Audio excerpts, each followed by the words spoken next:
What's going on, everyone? Welcome back to the show. So we are going to take a look and a listen to Miss McGinnis.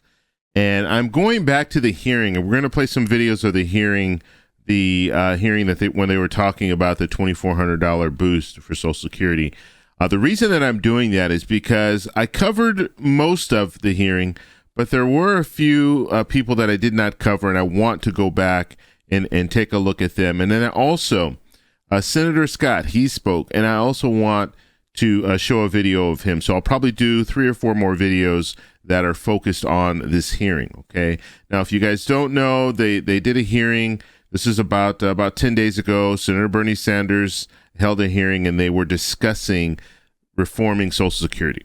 Okay. And that's when he introduced his $2,400 boost for Social Security. And so in this video and the other videos that I posted, I think it's important for us to really focus on this because we're hearing from experts. We're hearing from people that take the time to figure out exactly how to move around or how to move when it comes to Social Security. And so this lady here, she is the president of the Committee for a Responsible Federal Budget. Okay. And she considers herself an independent. This is a bipartisan committee that she runs, and that's good. I mean, we really need to focus on the budget. I think everyone knows that. I think we all understand that Congress spends too much money. Okay, and you can say, well, it's the president. No, it's Congress. Congress, they hold the purse. They're the ones that determine how money is spent. And every year we see that we're spending too much money. So we're going to take a look and a listen to what she has to say. But first off, on this channel, we talk about money and the financial struggles that Americans are facing today. If that sounds like something interesting to you, please subscribe to the channel and hit that little bell notification. That way you get notified anytime we put out a video. And like always, if you see my name and a picture of me in the comment section, make sure you see a check mark next to my name. That check mark signifies that it's me. If you do not see that check mark, it's not me. It's someone trying to impersonate me. Okay, so before we get to the video, I do want to talk a little bit about the premieres. Okay, so I will be doing premieres, and I'm continuing to promote this because I want more and more people to come in and watch the premieres, because I think this is a good opportunity for us to watch a video together, as well as if you have questions, you can ask me, you can ask my moderators, you can ask us how we feel about certain things as well. So you might not have a question, but you might want to know how I feel about a certain topic. You can ask me that. Now, I do my best when it comes to the premieres to answer during the premiere. And if you don't know how the premieres work, the video will be played. It's not a live video, but there's a live chat going on while the video is being played. And so when it comes to the questions, I try to answer as many questions as I can. And if I can't answer the question, then I'll answer in the comments, or I'll do a video about it. I mean, there was a person a couple of days ago, I did a premiere, and they had a question, and I'm doing a video about it. So I'll be doing that video in the very near future. It's going to be about stimulus checks and how stimulus checks affects inflation. So we'll do that video. So let's go ahead and get to this video, and I will pause when I need to and to talk a little bit. And then at the end, I'll give you my overall opinion of Ms. McGinnis. So here we go. Thank you. Thank you. Our next panelist is Ms. Maya McGinnis, who is president of the Committee for Responsible Federal Budget. Her areas of expertise include budget, tax, and economic policy. Ms. McGinnis, thanks very much for being with us. Thank you. Thank you for inviting me here today to talk about the importance of making Social Security solvent and various ways to do so. I will briefly touch on 3 things that are done more in depth in my written testimony, but I'd like to talk about Social Security's financial condition, the cost of waiting to fix the program, and some of the objectives for reform. So first, as we've already talked about, the most recent trustees report tells us that Social Security is headed towards insolvency. Of course, that is not news. We have known this for more than 30 years. And yet in that time, we have basically done nothing to make the program shore it up so that it's financially solvent. So it's pretty sad, right? We've known this for 30 years. Politicians have just been kicking that can down the road for 30 years. And now we're up to, what, 12 years, 13 years, something needs to be done, or we're looking at the trust fund running out of money. And it's just sad to see that we have a Congress that is there. They're supposed to represent us, but they're not doing that. They're clearly not doing that because This is something that could have been handled 30 years ago. They knew that this was coming, but they didn't want to address this. And so now there's a sense of urgency to get it done. And the longer we wait, the worse off we'll be. And she'll explain that right now. We now have a situation where the combined trust funds will be insolvent by around 2035, when today's 54-year-olds reach full retirement age. So the one thing we know that increases anxiety is uncertainty, and that is what people have today about the future of Social Security. Upon insolvency, all beneficiaries, everyone, millionaires, and people who depend on Social Security for their entire livelihood will receive benefit cuts across the board 20%, and that will grow over time. So This is something else that's important that I haven't even talked about. The fact that you'll see a 20% cut, and then it will grow after that. So it's not just going to be a 20% cut, or some say it's about like 23% cut. That's it. It will continue to grow if they don't do anything with the trust fund. If they don't if they don't figure out a way to solidify this trust fund. And so that's even worse. It'll start at 20% and it can keep moving if Congress can't get their act together. And if this is one thing. Let me cut away real quick, because I want to talk about this. When we're looking at the way our where Congress works, or the way politicians work, it's really sad when you think about things, because you'll have one side. If one side is controlling things, so let's say, okay, the Democrats right now, they're controlling things. You have the Republicans on the other side. And guess what? The Republicans want our country to do bad. They want things to go to be worse than what they are. And so we're looking at a good example. We're looking at inflation right now. And you have Republicans. Now, I'm picking on Republicans only because they're not in power right now. If Democrats were in power, it would be the same thing, okay? Because all they want to do is regain power. Republicans want to regain power. The only way that they see that they can do it is not having better ideas, but actually having the country do worse. That way they can say, look at what this other side did. We're going to do better. And so it's sad that we're looking at inflation right now, and you have one side saying that inflation, this is horrible, and they're hoping that it gets worse. I mean, just think about that. They're hoping that the American people suffer even more.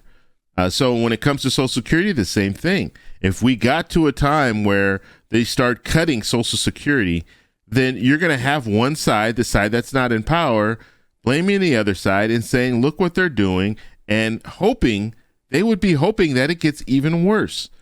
That I don't know how, as a government, we can continue on this path. And so what we're seeing is just a back and forth. We're not moving forward, because as soon as we try to move forward, you have the other side trying to pull you back.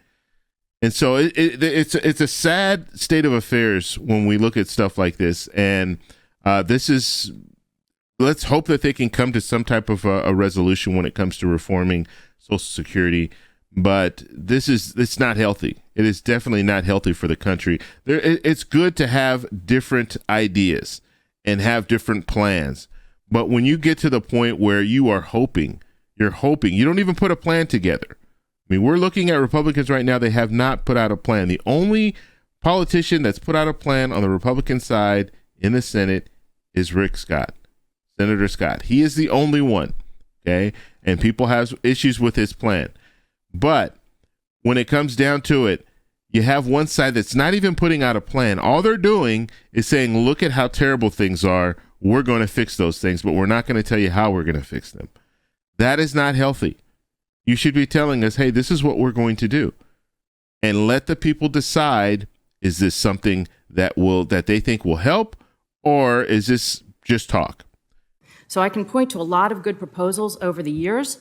This is clearly not one of them. Every year we wait, and that we have waited has made the changes more difficult and more painful. In 2010, you could have achieved 75-year solvency by eliminating the taxable maximum or price indexing benefits. Today, neither of those will be sufficient. In 2010, the Simpson-Bowles plan was going to phase in all of its policies over 40 years. Today, the same type of plan would have to be phased in 5 to 10 years. So continued delay will make the needed changes even larger while giving participants even less time to prepare. So what should the goals of the reforming the system be? And there are plenty of different objectives, and that's part of the reason we should have compromise. What I believe needs to happen is that we need to make the program solvent before we expand benefits. I think we need to protect those who depend on the program. I think we should make changes that encourage economic growth wherever possible. And finally, and importantly, I think we have to think about this comprehensively. So recognizing that Social Security is one of many national priorities, and that acknowledging that there are trade-offs between funding for Social Security versus other priorities such as investment in children, climate, national security, and many other priorities. As to the first objective, there are plans out there that would expand benefits and fail to make Social Security solvent. This is akin to saying to seniors, we will promise you even more while we know that we cannot even pay you what we have already promised. This is dangerous and it's disingenuous. Second, I think it makes sense to make these changes progressively, and the options to do this include things like lifting the tax cap, means testing, progressive price indexing, and/or adding minimum benefits along with other changes to enhance solvency. On this objective, I find it really hard to understand those who advocate more in taxes on the rich while ruling out slowing the growth of benefits for the same people. Changes will have to be made. If wealthy beneficiaries are held harmless, others will have to face more in benefit reductions or pay more in taxes. And the more we do this by raising their taxes, rather than reducing benefits, the less revenue from that group will be available for other priorities. You can only tax millionaires and billionaires so many times. Another useful objective is to include changes that create incentives for work, savings, and growth. This is particularly important because of the economic challenges we face because of the aging of the population. Finally, it's very important to look and think about Social Security in the context of the full budget as well as an independent program. Already, the federal government spends roughly $6 per senior on every one it spends for children. So we need to think holistically about whether we want to widen that gap or we want to narrow that gap. There's both a financial and a political budget constraint in overall spending, and by contemplating programs in isolation, you bypass the consideration of those trade-offs. The right and the best way to start this discussion is to pass a budget.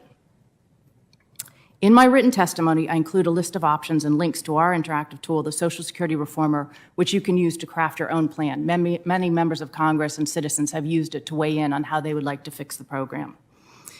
In the past, we have worked to develop a number of plans and work with members of Congress to do so.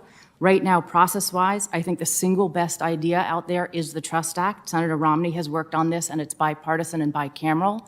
And what's so appealing about it is that everything is on the table. In order to get out of the special committees that would look at how to save these programs, the proposals have to be bipartisan, and you would still have the same threshold in the Senate to pass any reforms. So there's no single right way to make Social Security solvent. However, the wrong thing to do is to continue to do nothing. So we would be delighted to work with any office that's interested in working on Social Security to develop a plan for solvency. We would be particularly interested to do so that anybody's willing to do it on a bipartisan basis. Thanks again for having me here today. Okay, so that was Ms. McGinnis there, and she said a lot of different things. I'm not going to be able to talk about everything that she said, but I do want to focus on one main thing. She was talking about solvency, okay? So that's the focus. That's where she thinks we should be focused. So not enhancing benefits, but the solvency issue. So she, as far as she gave a few different ways of going about it. And also it looks like she's not in favor of the $2,400 boost for Social Security. And she doesn't look like she's in favor of Senator Bernie Sanders' plan. She's more in favor with Senator Mitt Romney, his Trust Act, which we still don't know what that is. And so the bottom line is this is another expert, and this is how she feels that we should be doing this. We should be focusing on the trust fund and just the trust fund.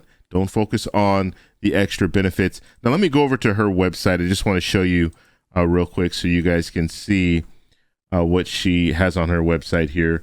And let's reduce this down just a little bit. See the whole website. Now, I stated the name earlier. It's the Committee for a Responsible Federal Budget. Okay, and she has her information there. Now, this interactive stuff, you can go on here, and I think she was talking about you can actually create kind of a plan for Social Security, or a plan for the budget. So you have stuff here you can go through. So it's a pretty interactive site, which is good. And so I encourage you to go over to her website and check it out. It's always good to be able to look at these different websites and kind of find out what their plan is, and then we can all have an idea. So we see her idea. She's more along the lines of what Senator Romney wants, and then we saw some of the other experts. They were more in line with what Senator Bernie Sanders wants, and then you can get different strengths and weaknesses on both sides.